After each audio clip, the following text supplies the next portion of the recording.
going to message a man like Grizz Khan in a few moments and just ask him what's happened to Jude. I don't know about you, but I've had a number of messages in the last few weeks just saying, hey, Jude, every time Liverpool have been linked. But as the news has come out this afternoon, it's practically a completed deal. Jude Bellingham to Real Madrid. Is that where you expected him to go? And do you think it's a good move for the young man? I know City was in for him 100% from people I spoke to at the club. I think we were there. I think we put the offer in that we thought was right. The kid's not short of offers, obviously, you know what I mean? But if it looks like he's turned to Real Madrid, then it's Real Madrid, isn't it? You know what I mean? Fair play. Real Madrid, if you think about it, they missed out on Mbappe, Haaland. Are they going to miss out on Bellingham if they really want him? I don't think so. So, listen, he's young English talent. He's got the world at his feet. He's got the choice of clubs. If he's chose Real Madrid, then fair play to him. I mean, the Liverpool fan base, he got a bit mad, you know what I mean? They were twerking for him because he went to the a concert with Trent. He was signing because Steven Gerrard took him to Nando's. He was signing. That made me feel a bit sick. But at the end of the day, you know, he's got the choice of clubs in the world, and you're looking at Real Madrid and you look at Liverpool's situation now, and you can't blame him for choosing Real Madrid, to be honest. No, you can't. And look, I remember when he posted a picture of him and his dad for his dad's birthday, and there was a 7 on the T-shirt. Oh, he's coming to Liverpool because he's mocking United for the 7-0.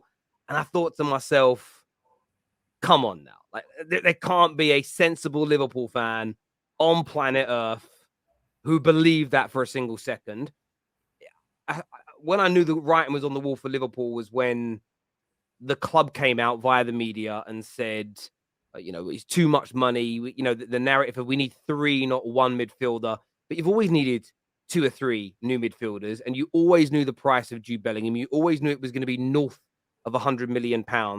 In my opinion, and this is not a dig at City or Liverpool because I'm very much consistent when it comes to my club, I just believe he said to City and he said to Liverpool, I want to go Madrid. And this is what club PR is, that clubs then pull out and say, actually, we weren't that interested, or it's too much money, or, we've got like sort of bigger fish to fry would be a better phrase to use right now. Big up Don Robbie. And I don't like those deflections. And regular viewers of the Terrace, they hate it when I say it about their club. They laugh at me when I say it about United. But Darwin Núñez rejected Man United for Liverpool. We were working on that deal. Gakpo and Man United was moving along, but I think Gakpo rejected us for Liverpool. So I keep the same energy for everybody. The man's picked Real Madrid. Why would he not? In most people's eyes, the biggest, the most prestigious club in the world. They've got a midfield to die for. Camavinga, Tchouaméni. They've got Valverde at the club. Now Jude Bellingham. They are set. If these boys all develop in the right way, they are set for the next decade in midfield. And I also like the English player staying abroad as well. I love Bellingham at Man United, and I don't want him to go to a rival. But I actually think England as a football team would benefit more from more of our players playing abroad. I look at Sancho, and it hasn't worked for him at United. Should have stayed in Dortmund, done a few more years. Stayed out there as an example. Jude Bellingham's doing it. I would advocate more of our players at a younger age to move abroad and come up through those systems, because typically speaking, the German system and the Spanish system, they produce better technical football players than we do, generally speaking. Obviously, Pep's kind of bucking that trend massively at City right now, but not everyone can play for City. So I think it's a brilliant move for him. I'm really happy Liverpool are not getting him from a Man United fan's point of view. But a big summer now for Liverpool, I think, because Milner's out on his way out, which means there's another natural hole. Thiago, everyone said he was going to be a crock. He's injured again. No Jude Bellingham. They need those midfield players now, because otherwise they're going to be in some big trouble. And their fans are angry, even if they don't want to. Some are pretending not to be, because summer after summer they've not spent big, and they're kept on promising them Jude, and now they haven't got it done. And I think this is a message to all clubs and all fans of clubs. Don't buy into the bullshit PR from your club. Demand the players now. None of this is okay. We'll come back in 12 months. Because the world changes in 12 months, Steve, as we all know. No, listen, you can't knock the kid for going Real Madrid. Real Madrid, listen, if you're going to ask me from a City point of view, they wanted Erling Haaland, but we got him. So I'm happy with the one we got. He's broke every record standing in his first season English football. Never been done since World War I, before that. So as a City fan, You know, Big Earl chose us. I'm happy with that. Mm. If Bellingham's chose Real Madrid, let him get on with it. He's only a young lad. You know, you don't know the financials involved. We don't know. Listen, I'm not. I'd love Jude Bellingham at Man City. Of course I would. But am I going to moan about it? No, because my club's run proper. I wanted Alexis Sanchez at my club, but we turned it down because United offered more money, so it wasn't right. So at the end of the day, we've walked away from a few deals because it hasn't been the right money. And we've always bounced back and gone for another target down the line. So I just trust Man City Football Club, mate. I'm happy with what we're doing at the minute, the way we are in the league. We're on for a FA Cup, Champions League semi-final. So as a City fan, Jude Bellingham isn't at the front of our minds at the end of the day. So if he's chose Madrid, good luck to him. You know, he's English lad. I watch him for England and I wish him all the best. Mate, I agree with you. When we had Fergie at the club and we missed out on targets, and we did, even before the Glazenomics came in, when we missed out on Shearer, when we missed out on Batistuta, when we missed out on Paul Gascoigne, I'm old enough to remember that. I was always comfortable because I trusted Sir Alex Ferguson and how he and David Gill and some people before him run the football club. I also understand why Liverpool fans are a little bit more frustrated because for the past couple of years, I mean, they were run very well in the Klopp's early years with Michael Edwards there. But since he left, they've been a shambles behind the scenes in terms of their transfers, the money they've spent, the players they've renewed. It's really gone to pot behind the scenes at Liverpool, and it's damaged what Jurgen Klopp has done this year. And there's a super chat here, actually, that says, disagree. Paul Joyce said Bellingham was keen to come to Liverpool and also have news that Bellingham wanted Liverpool. Yeah, look, Paul Joyce is going to say that because he's been told that by Liverpool. But from my point of view, even if that's true and he wanted to come to Liverpool, they should have spent that money last summer when they had a chance. I don't disagree that he was keen to come to Liverpool. But then Real Madrid came along and turned his head. And no football club will ever admit that out loud. Most football fans don't have the balls to say it out loud. I just don't care. Like, it's not banter to me that my club gets rejected by a player because all clubs, all sizes, as Steve just said, Haaland rejected Real Madrid last year. That doesn't make Madrid a small club. Doesn't make them feel puny. Only weak people projecting feel puny about their club not signing a target because it happens to all of us every year. Some of those players go on to have great careers. Some of them go on and flop. And that's why I don't mind being rejected sometimes. I'd rather play the long game with the banter. And if a player flops, I mean, how much more fun do you guys have at City? Who do you think's crying City over Maguire, Fred, and Alexis Sanchez? All turned down City for Man United. Or we managed to get them in front of you. Who's laughing now? Money talks, man. Of course it does. You had to throw the dough. You throw the dough at it, get him there, no problem. So, but look what happened. I don't think any one of them players would say they made a great move. So, you know, it is what it is. Things happen. I understand. You're doing their own thing. We know where we need to be. We've got Gundogan and Bernardo in that midfield. If they come out tomorrow and said Gundogan and Bernardo have renewed the contracts, they're going to stay another couple of years, that'll do me. That'll do me. And then we're happy. You guys are looking at other midfielders. One name that's come up in the last few days, and I think it's because Guardiola praised him, is Declan Rice. Is that a player you'd like to see at City? To be honest, I don't know, because Calvin Phillips and Declan Rice playing for England, great. They look brilliant together. Calvin Phillips playing for us is shit. End of story. He can't get in the team. Pep doesn't trust him. We need to see out a game against Fulham, 10 minutes to go. You should be able to bring on a £50 million England international to slot into midfield and tick the game down, give Rodri a rest. He can't. Rodri's got to play every single minute possible because he doesn't trust Calvin Phillips. Last season, we had a 37-year-old Fernandinho who he trusted, could come on for 10 minutes, see the game out. Calvin Phillips, you don't trust.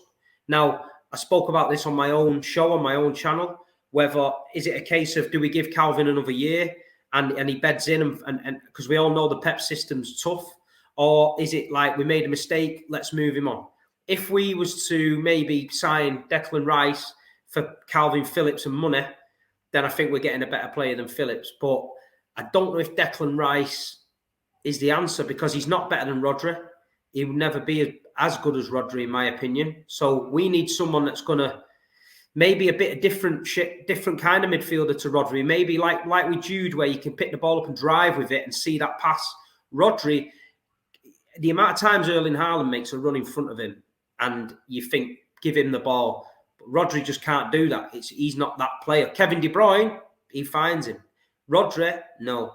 But listen, Pep's not stupid. He gave away Romeo. He sold Romeo Lavia because he didn't think Romeo was up to it, and he brought in Phillips. And Romeo would have done a better job than Phillips at the minute. So whether City go in for him end of next season or what, I don't know. Get him back, I don't know.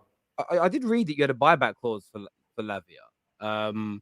He's a player. I mean, I know he's only 1 year in, and it's sometimes you don't want to get carried away with a player in their debut season because coaches and tacticians haven't had a chance to study them enough, and maybe they find a weakness in their game that they can exploit.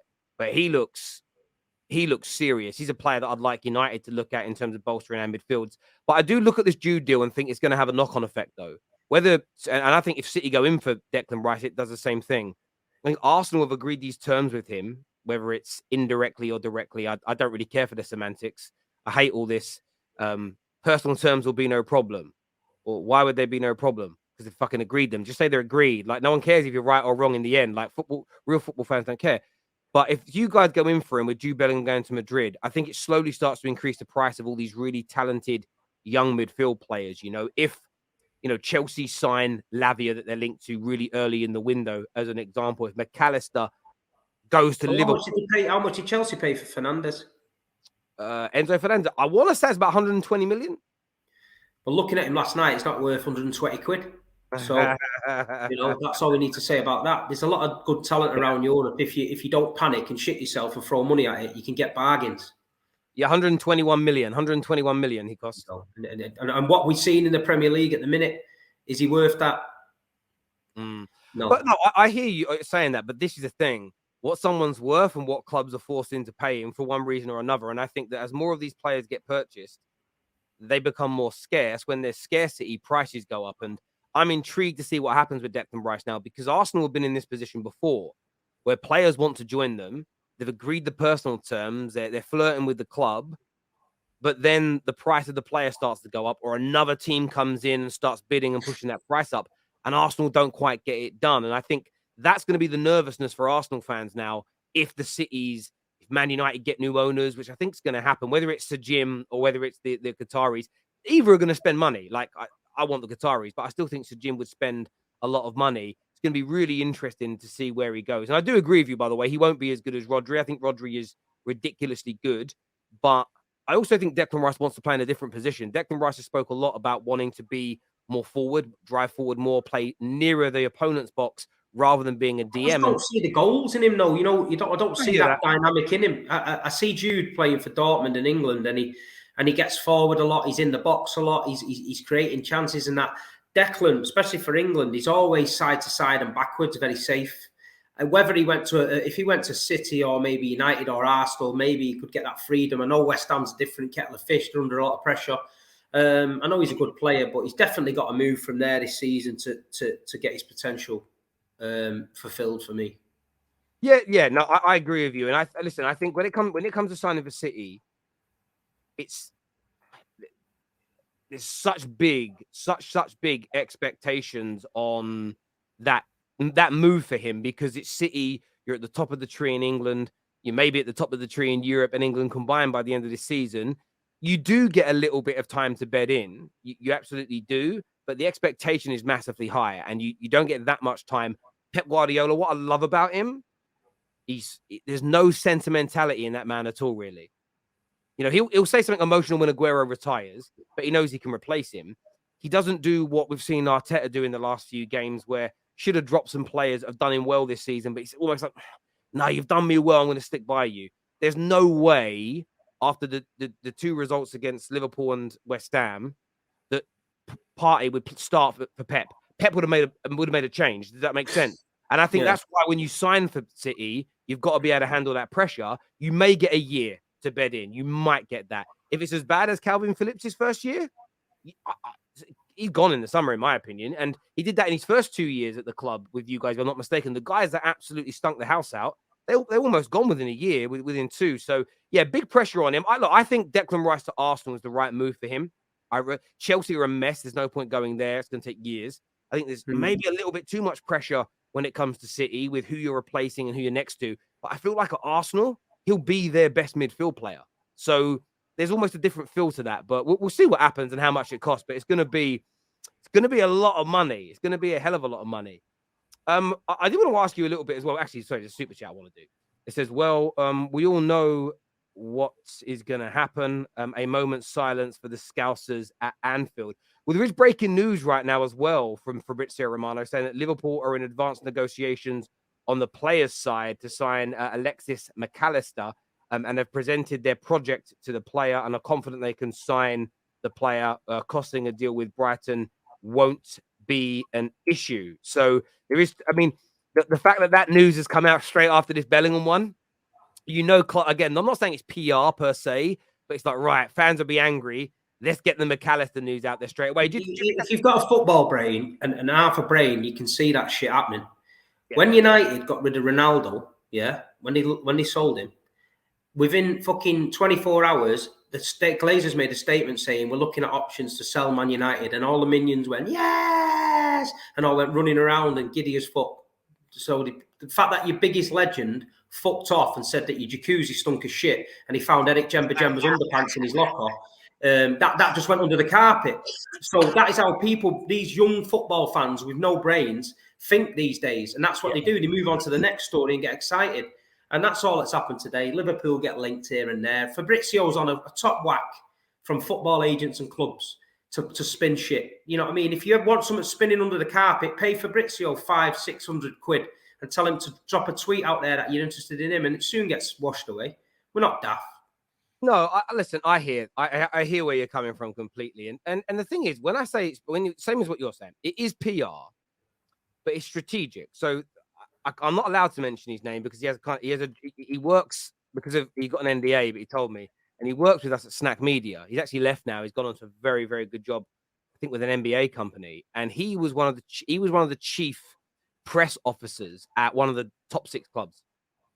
And every weekend before game, they would have news that was due to come out the following week, a player signing, new sponsorship deal, but they would hold back news. They'd sandbag it, purely for the reason, if we have a bad result this weekend or a scandal comes out in the papers, we need something good to release to counterbalance that news. So often, like, a player would sign a new deal on a Wednesday afternoon, but they have a big game on a Saturday. They wouldn't announce the new signing. They'd do all the pictures, all the interviews. They'd wait until after that game. And if they won the game, it was like double bubble, great news.